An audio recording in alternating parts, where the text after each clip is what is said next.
أعوذ بالله من الشيطان الرجيم. بسم الله الرحمن الرحيم.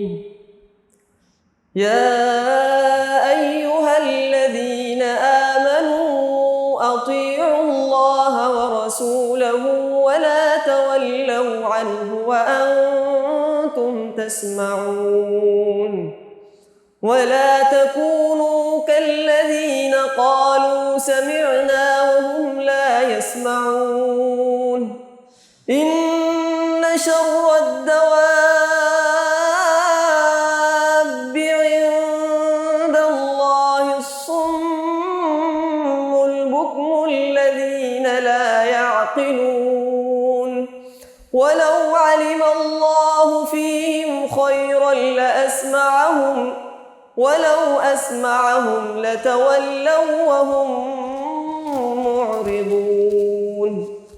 يا أيها الذين آمنوا استجيبوا لله وللرسول إذا دعاكم لما يحييكم واعلموا أن الله يحول بين المرء وقلبه وأنه إليه تحشرون.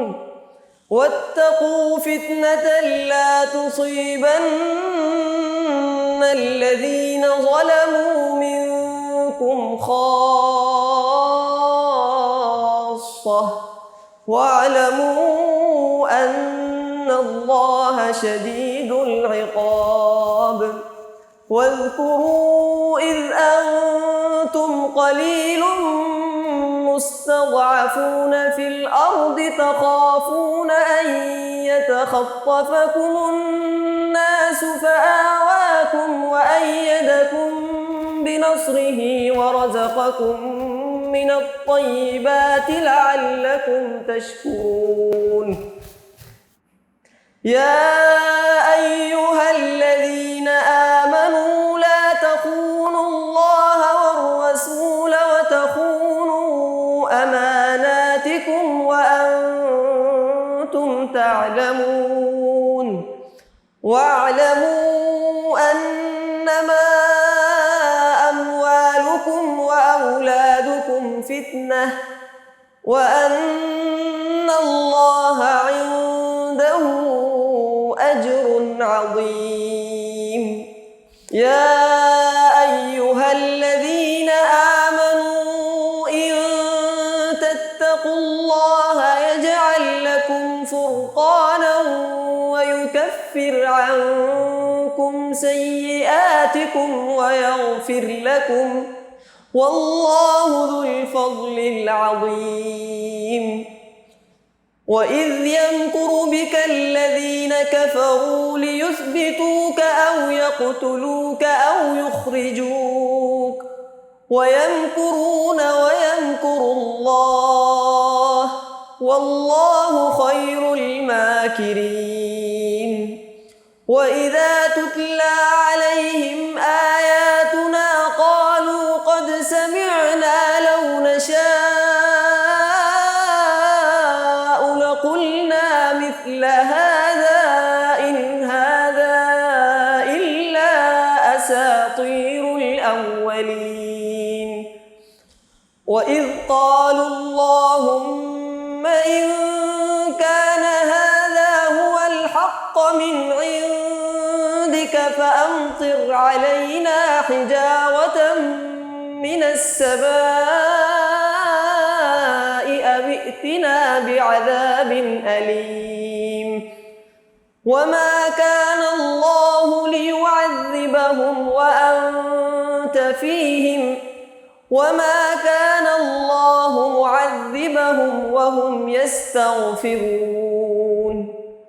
وما لهم ألا يعذبهم الله وهم يصدون عن المسجد الحرام وما كانوا أولياءه إن أولياؤه إلا المتقون ولكن أكثرهم لا يعلمون. وما كان صلاتهم عند البيت إلا مكاء